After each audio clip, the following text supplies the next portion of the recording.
বৃদ্ধ ভাতা এবং বিধবা ভাতায় যে সমস্ত উপভোক্তারা প্রতি মাসে মাসে রাজ্য সরকারের তরফ থেকে পেনশন হিসেবে ১,০০০ টাকা করে পেয়ে থাকে, তাদের জন্য অত্যন্ত সুখবর এবং গুরুত্বপূর্ণ একটা খবর কিন্তু এই ভিডিওতে রয়েছে। এপ্রিল মাসের পেনশনের ১,০০০ টাকা বিধবা ভাতা এবং বার্ধক্য ভাতায় কবে উপভোক্তাদের ব্যাংকের অ্যাকাউন্টে ঢুকতে শুরু করবে সে বিষয়ে কিন্তু নবান্নের তরফ থেকে নির্দেশিকা চলে এসেছে। আজকের এই ভিডিওতে আমরা বিস্তারিতভাবে জেনে নেওয়ার চেষ্টা করব যে এপ্রিল মাসের বৃদ্ধ ভাতা এবং বার্ধক্য ভাতার পেনশনের ১,০০০ টাকা কবে উপভোক্তাদের ব্যাংকের অ্যাকাউন্টে ঢুকতে শুরু করবে সে বিষয়ে নবান্নর তরফ থেকে যে নির্দেশিকা চলে এসেছে সেই নির্দেশিকায় কী বলা হয়েছে সর্বোপরি আমরা জেনে নেব যে এপ্রিল মাসের বার্ধক্য ভাতা এবং বিধবা ভাতার পেনশনের ১,০০০ টাকা কবে উপভোক্তাদের ব্যাংকের অ্যাকাউন্টে ঢুকতে শুরু করবে সে বিষয়টা কিন্তু আমরা আজকের এই ভিডিওতে জেনে নেওয়ার চেষ্টা করব। ভিডিওটি বিস্তারিতভাবে দেখে নেওয়ার আগে ছোট্ট একটা অনুরোধ, যদি চ্যানেলে নতুন হয়ে থাকেন অবশ্যই চ্যানেলটা সাবস্ক্রাইব করে রাখবেন এবং নোটিফিকেশনটা অল করে রাখবেন এই ধরনের সমস্ত আপডেট সবার আগে পাওয়ার জন্য। চলুন আজকের আপডেটটা আমরা বিস্তারিতভাবে দেখে নিই। বয়স্ক ভাতা, বৃদ্ধ ভাতা অথবা বিধবা ভাতায় যে সমস্ত উপভোক্তাদের নাম রয়েছে যারা প্রতি মাসে মাসে বয়স্ক ভাতা বা বিধবা ভাতায় রাজ্য সরকারের তরফ থেকে পেনশনের ১,০০০ টাকা পেয়ে এসছে, তারা এপ্রিল মাসের তাদের পেনশনের ১,০০০ টাকা কবে পাবে সে বিষয়ে কিন্তু ডিটেলস চলে এসছে নবান্নের তরফ থেকে। দেখে নেব আমরা কবে তারা টাকা পাবে। বয়স্ক, বিধবা এবং প্রতিবন্ধীদের জন্য পশ্চিমবঙ্গ সরকার যে ভাতার ব্যবস্থা করেছে সেটা হচ্ছে বার্ধক্য ভাতা, বয়স্ক ভাতা বা বিধবা ভাতা।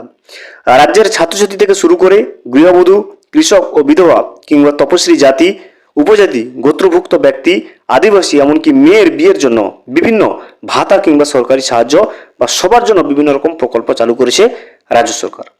রাজ্য সরকারের বিভিন্ন জনপ্রিয় প্রকল্পগুলি যেমন লক্ষ্মীর ভাণ্ডার, যুবশ্রী, কন্যাশ্রী, কৃষক বন্ধু, স্কলারশিপ ইত্যাদি বিভিন্ন প্রকল্প চালু রয়েছে। আর তাদের মধ্যে আরও একটি প্রকল্প হচ্ছে বার্ধক্য ভাতা প্রকল্প বা বয়স্ক ভাতা প্রকল্প। দেখুন, বৃদ্ধ ভাতা বা বয়স্ক ভাতা অথবা বিধবা ভাতায় কত টাকা করে এপ্রিল মাসে দেওয়া হবে। দেখুন, এই ভাতা প্রকল্পে ৬০ বছর বা তার বেশি বয়সের মানুষদের প্রতি মাসে কিন্তু ১,০০০ টাকা করে ভাতা দিয়ে থাকে রাজ্য সরকার। প্রতি মাসে ১,০০০ টাকা আর্থিক সাহায্য দেওয়ার জন্যই কিন্তু এই বার্ধক্য ভাতা প্রকল্প চালু করেছে পশ্চিমবঙ্গ রাজ্য সরকার।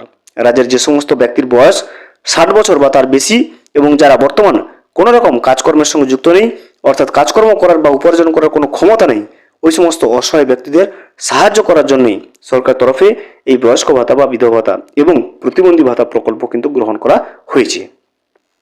এই প্রকল্পগুলির মাধ্যমে প্রত্যেক বয়স্ক বা ব্যক্তিদের এবং বিধবাদের এবং প্রতিবন্ধীদের প্রত্যেক মাসে কিন্তু ১,০০০ টাকা করে কিন্তু রাজ্য সরকারের তরফ থেকে পেনশন দেওয়া হয়। এতদিন পর্যন্ত সরকার শুধুমাত্র তপশিলি সম্প্রদায়ের মানুষদের জন্য, তপশিলি বন্ধুদের জন্য বা জয় জোহার প্রকল্পের আওতায় ৬০ বছরের বেশি প্রবীণ মানুষদের জন্য কিন্তু ১,০০০ টাকা করে ভাতা দিত রাজ্য সরকার। তবে সমাজের সকল স্তরের মানুষদের জন্য কিন্তু চালু করা হলো এই বার্ধক্য ভাতা বা বয়স্ক ভাতা বা প্রতিবন্ধী ভাতা প্রকল্প। এবার আমরা জেনে নেব এপ্রিল মাসে বৃদ্ধ ভাতা বা বার্ধক্য ভাতা কবে উপভোক্তাদের ব্যাংকের অ্যাকাউন্টে পেনশনের টাকাটা ঢুকবে।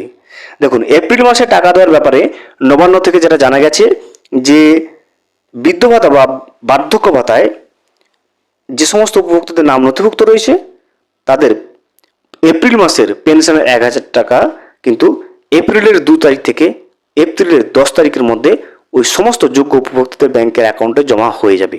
অর্থাৎ রাজ্য সরকারের তরফ থেকে এপ্রিলের ২ তারিখ থেকে এপ্রিলের ১০ তারিখের মধ্যে সমস্ত যোগ্য বার্ধক্য ভাতায় যে সমস্ত উপভোক্তা রয়েছে বা বিধবা ভাতায় যে সমস্ত উপভোক্তা রয়েছে সমস্ত যোগ্য উপভোক্তাদের ব্যাংকের অ্যাকাউন্টে এপ্রিলের ১০ তারিখ থেকে এপ্রিলের ২ তারিখ থেকে এপ্রিলের ১০ তারিখের মধ্যে সমস্ত যোগ্য উপভোক্তাদের ব্যাংকের অ্যাকাউন্টে কিন্তু টাকাটা জমা করবেন।